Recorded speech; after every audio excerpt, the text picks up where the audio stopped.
میں بتاتا ہوں آپ کو کہ ملک کس طرح ٹھیک ہو سکتا ہے۔ بہرحال وہاں پہ انہوں نے کہا ہے کہ حکومت اور آرمی چیف کے درمیان وہ معیاری اور مثالی تعلقات ہیں، اور دوسرا انہوں نے شیطان کی عمر کی بھی جو ہے نا وہ اپنے لیے خواہش کی ہے کہ یہ قیامت تک، اب پتہ نہیں قیامت تک یہ رہیں گے یا نہیں، کہ قیامت تک یہ تعلقات ان کی خواہش ہے کہ قائم رہیں۔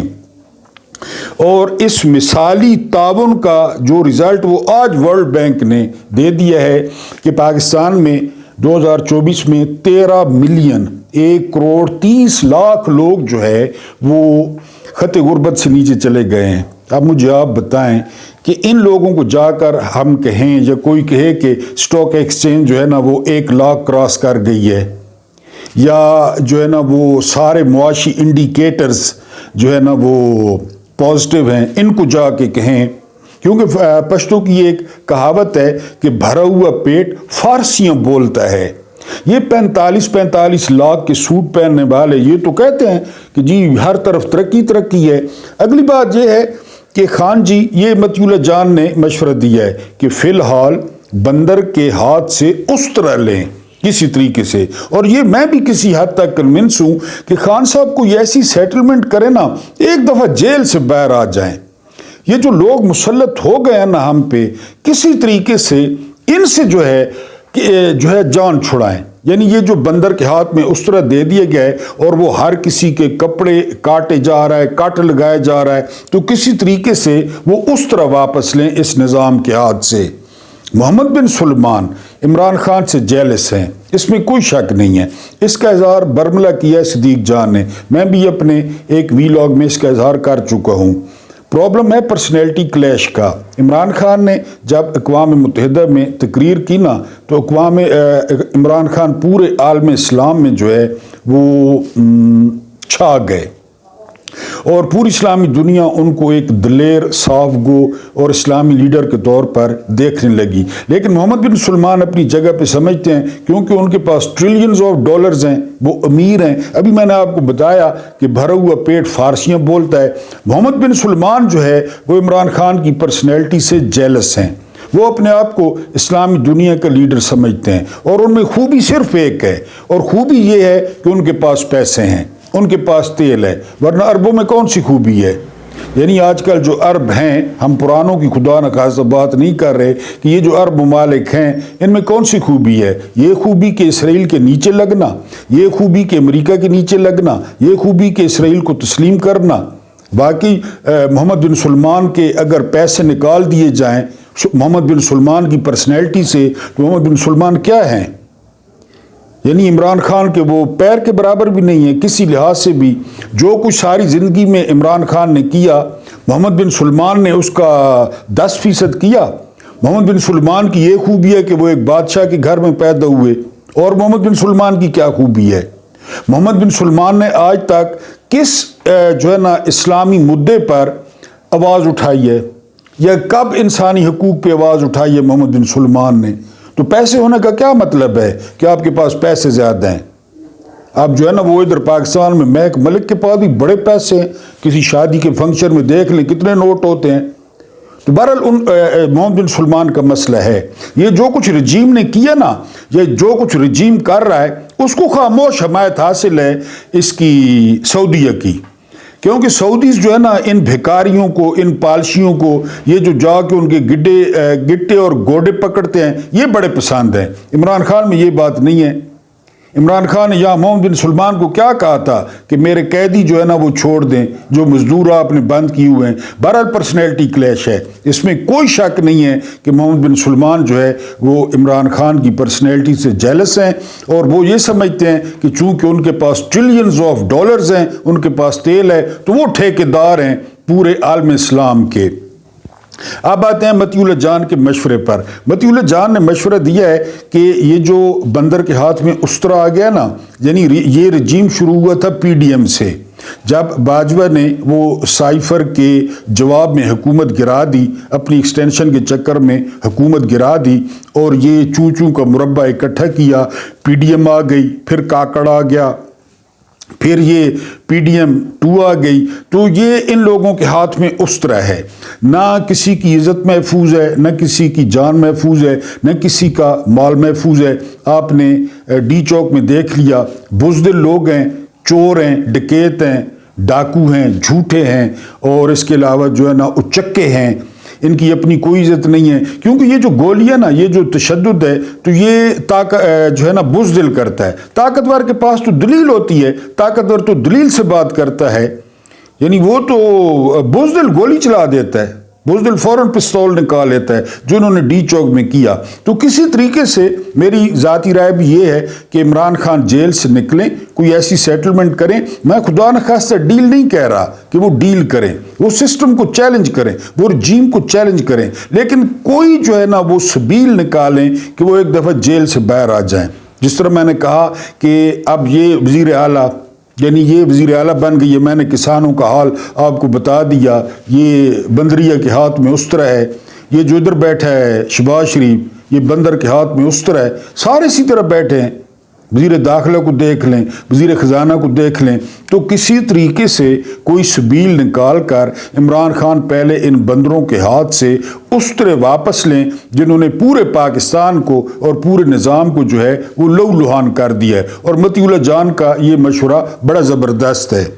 ورلڈ بینک کی جو رپورٹ آئی ہے نا، اس تازہ ترین رپورٹ نے کہا ہے کہ پاکستان کے 13 ملین لوگ وہ خط غربت سے نیچے چلے گئے ہیں۔ 13 ملین کا مطلب ہے 1 کروڑ اور 30 لاکھ۔ یعنی میں نے آپ کو بتایا نا، یہ کبھی 45 لاکھ کا سوٹ پہناتی ہے وزیر اعلیٰ، کبھی جو ہے نا وہ 75 لاکھ کا کوٹ پہناتی ہے۔ یہ وہی لوگ ہیں نا، میں نے آپ کو کئی دفعہ بتایا ہے کہ فرانس کی ملکہ نے کہا تھا کہ اگر ان کو روٹی نہیں ملتی تو یہ کیک کھائیں۔ یعنی ہم ان کو اپنے مسائل بتاتے ہیں، مہنگائی بتاتے ہیں، بے روزگاری بتاتے ہیں، اور تنگ دستی بتاتے ہیں، تو یہ کہتے ہیں کہ جی آپ دیکھیں جو ہے نا وہ سٹاک ایکسچینج کو دیکھیں، سٹاک ایکسچینج جو ہے نا وہ بلندیوں پہ۔ میں نے آپ کو پہلے بتایا تھا کہ سٹاک ایکسچینج میں زیادہ سے زیادہ 1 لاکھ لوگ انوالو ہیں، 1 لاکھ۔ وہ سٹا ہے، وہ ان کا ایک کلب ہے، وہ 1.5 ٹن کے جو سیٹ ہیں کراچی والے، وہ اس کو اوپر نیچے کرتے رہتے ہیں، اور یہ سمجھتے ہیں کہ جی یہ سٹاک ایکسچینج 1 لاکھ، یعنی سٹاک ایکسچینج 1 لاکھ پہ چلی گئی ہے، مان لیتے ہیں، اس سے کیا فرق پڑا ہے؟ یہ تازہ ترین رپورٹ ہے، کسی PTI کے بندے کی نہیں ہے، کسی اپوزیشن کے بندے کی نہیں ہے، ورلڈ بینک کی۔ اور آپ کو پتہ ہے ورلڈ بینک، IMF، ان کی ہر وقت نبض پہ جو ہے نا ہاتھ ہوتا ہے دنیا کی، کہ دنیا کیا کر رہی ہے، دنیا کہاں جا رہی ہے۔ اور وہ جو ہے نا، کل میں نے آپ کو ویلاگ میں بتایا تھا کہ بلومبرگ نے رپورٹ دی ہے کہ ایشیا میں سب سے جو بدترین کرنسی ہے وہ روپی ہے، ہمارا روپی، بھارت کا نہیں، ہمارا روپی۔ یعنی اب بھارت کا جو روپیہ ہے وہ ہم سے تگڑا ہے۔ بھارت کو آپ چھوڑیں، بنگلہ دیش کا ٹکا، جو ہم کہتے تھے نا 2 ٹکے کی عورت یا 2 ٹکے کا بندہ، یعنی جو محاورہ بولتے تھے، تو ٹکا تگڑا ہو گیا روپے سے۔ سب سے بدترین کرنسی پاکستان کی، اب بتائیں۔ اور پھر یہ وہ لوگ ہوتے ہیں خط غربت سے نیچے، بھی آپ کو بتا دوں، جن کو 2 وقت کی روٹی کے لالے پڑے رہتے ہیں۔ اب اس 1 کروڑ اور 30 لاکھ سے ایک اور بات سامنے آئی۔ وہ بات کون سی ہے؟ وہ یہ بات سامنے آئی کہ آپ کی جو مڈل کلاس ہے نا، وہ تیزی سے ختم ہو رہی ہے، اور کسی ملک کی ریڑھ کی ہڈی مڈل کلاس ہوتی ہے، یعنی وہ نہ امیر ہوتے ہیں نہ غریب ہوتے ہیں، سفید پوشی کا بھرم ہوتا ہے، اور وہ خوبصورتی ہوتے ہیں کسی ملک کی، کیونکہ کسی ملک میں نہ تو بہت زیادہ امیر لوگ ہوتے ہیں اور نہ بہت زیادہ غریب ہوتے ہیں، جو مڈل کلاس ہوتی ہے وہ زیادہ ہوتی ہے۔ اب انہوں نے مڈل کلاس کا بیڑا غرق کر دیا ہے۔ ادھر کہتے ہیں کہ جو ہے نا وہ، اب ان کو ہم جا کر بتائیں کہ جی معاشی اشاریے بہتر ہیں، ان کو ہم جا کے بتائیں کہ جو ہے نا وہ ہماری جو سٹاک ایکسچینج ہے وہ 1 لاکھ پوائنٹس عبور کر گئی ہے، تو انہوں نے تو آگے سے ہمیں گالیاں دینی ہیں، انہوں نے تو ہمیں کہنا ہے کہ ہمارا 1 مہینہ جو ہے وہ گزار کر دکھاؤ۔ وہ وزیر اطلاعات عظمہ بخاری کہہ رہی تھی کہ ایک نارمل بندہ 1.5 لاکھ مہینے میں کس طرح جو ہے نا وہ گزارا کر سکتا ہے 1.5 لاکھ میں۔ اب یہ وہ کیک کھانے والی بات نہیں ہے کہ عظمہ بخاری کیا ہے؟ آہو نہیں آہو، آہو نہیں آہو اس کے پیچھے کرتی ہیں، کیا ٹیلنٹ ہے ان میں؟ اس کا 1.5 لاکھ میں گزارا نہیں ہوتا۔ باقی سفید پوش، باقی پاکستانی، وہ کیا کریں؟ تو بہرحال یہ جو ہے نا 1 کروڑ اور 30 لاکھ لوگ یہ خط غربت سے نیچے چلے گئے۔ کسی دن میں آپ کو اپنی بھی سٹوری بتاؤں گا، میں بھی انہی لوگوں میں شامل ہوں، لیکن شکر الحمدللہ کہ یہ کس طرح گئے ہیں۔ یہ شہباز شریف کہتے ہیں کل انہوں نے کہ کوئی اڑان منصوبہ، میں نے بتایا نا الفاظ کا ہیر پھیر، یہ 40 سال سے مسلط نہیں ہے۔ کدھر ہیں وہ اڑان پروگرام اور کدھر گیا وہ قرض اتارو اور ملک سنوارو اور ایشین ٹائیگر؟ 40 سال سے یہی ہیں، میں نے ہوش سنبھالا یہی ہیں۔ انہی 2 بھائیوں کی شکلیں دیکھ دیکھ کر ذہن میں پرنٹ ہو گئی ہیں۔ وہی کالا یرکان ہے وہ نواب شاہ والا، پہلے اس کی بڈی تھی، یہی ہے، نام بدل بدل کے کاف لیگ اور ضیاء لیگ اور نون لیگ اور سارے یہی ہیں۔ تو کیا کر لیا انہوں نے؟ ان کے ضیاء کے ساتھ مثالی تعلقات نہیں تھے، ضیاء تو ان کا باپ تھا، ضیاء تو باپ تھا ان کا، جنرل جیلانی ان کا باپ تھا۔ تو کیا کر لیا انہوں نے؟ اب یہ آرمی چیف کو کون سے سرخاب کے پر لگے ہوئے ہیں؟ یہ خوبی ہے یا پالش ہے کہ آپ کو آرمی چیف کی حمایت حاصل ہے؟ ادھر ٹرمپ نے کہا ہے جیت کے کہ جرنیل تیاری کریں، مجھے آنے دینا اوول آفس میں، پھر میں ان کا مکو ٹھپوں گا۔ جرنیلوں کو کہا ہے، ادھر کہہ رہے ہیں جی کہ مثالی تعاون ہے۔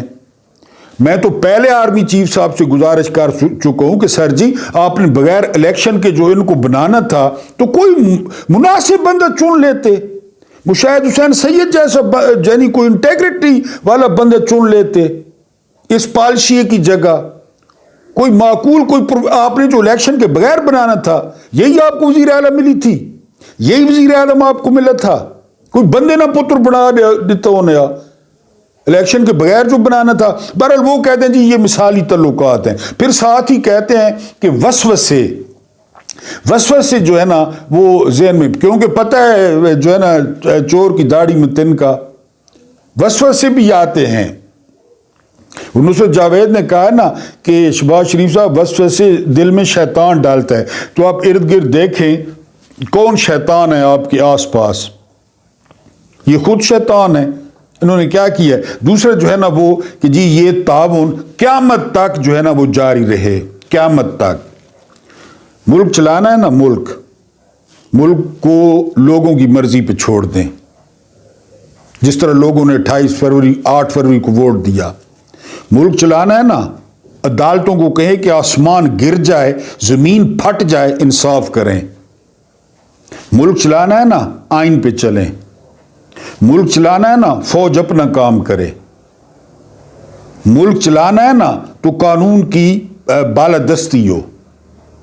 ملک چلانا ہے نا تو چور اچکے نہ ہو، ملک چل پڑے گا، خود بخود چل پڑے گا، یقین کریں۔ یہ اڑان اور مثالی تعاون اور اس کی ضرورت ہی نہیں پڑے گی۔ یعنی آپ کو امریکہ کے آرمی چیف کا نام آتا ہے؟ لیتھل فوج ہے دنیا کی، لیتھل فوج۔ انڈیا کے آرمی چیف کا نام آتا ہے؟ یا کبھی ان کے منہ سے سنو کہ مثالی تعاون ہے آرمی چیف کا اور قیامت تک جاری رہے؟ اور اس مثالی تعاون نے بچہ کون سا دیا ہے؟ 1 کروڑ اور 30 لاکھ جو ہے نا وہ خط غربت سے نیچے۔ تجربے، یہ تجربہ کرو، یہ تجربہ کرو، یہ آرام نال باوڑا ہی نہیں بھائی، تجربے 77 سال سے تجربے ہو رہے ہیں، 77 سال سے تجربے۔ تو اس مثالی تعاون نے ہمیں کیا دیا ہے؟ آپ کو تو جو نا ہارے ہوئے کو وزیر اعظم بنا دیا اس مثالی تعاون نے، آپ کی بھتیجی کو وزیر اعلیٰ بنا دیا، ہمیں کیا دیا اس تعاون نے؟ ہاں آرمی چیف صاحب کو خود 2 سال کی ایکسٹینشن پہلے مل گئی ہے، اس مثالی تعاون نے عام لوگوں کو کیا دیا ہے؟ اللہ پاک آپ کو آسانیاں عطا فرمائے، آسانیاں بانٹنے کی توفیق عطا فرمائے۔ میرا رب کریم آپ کے اور میرے مرحومین کی مغفرت فرمائے، ان کے ساتھ عدل کا نہیں رحم کا اور احسان کا معاملہ فرمائے۔ مجھے برداشت کرنے کا بہت بہت شکریہ۔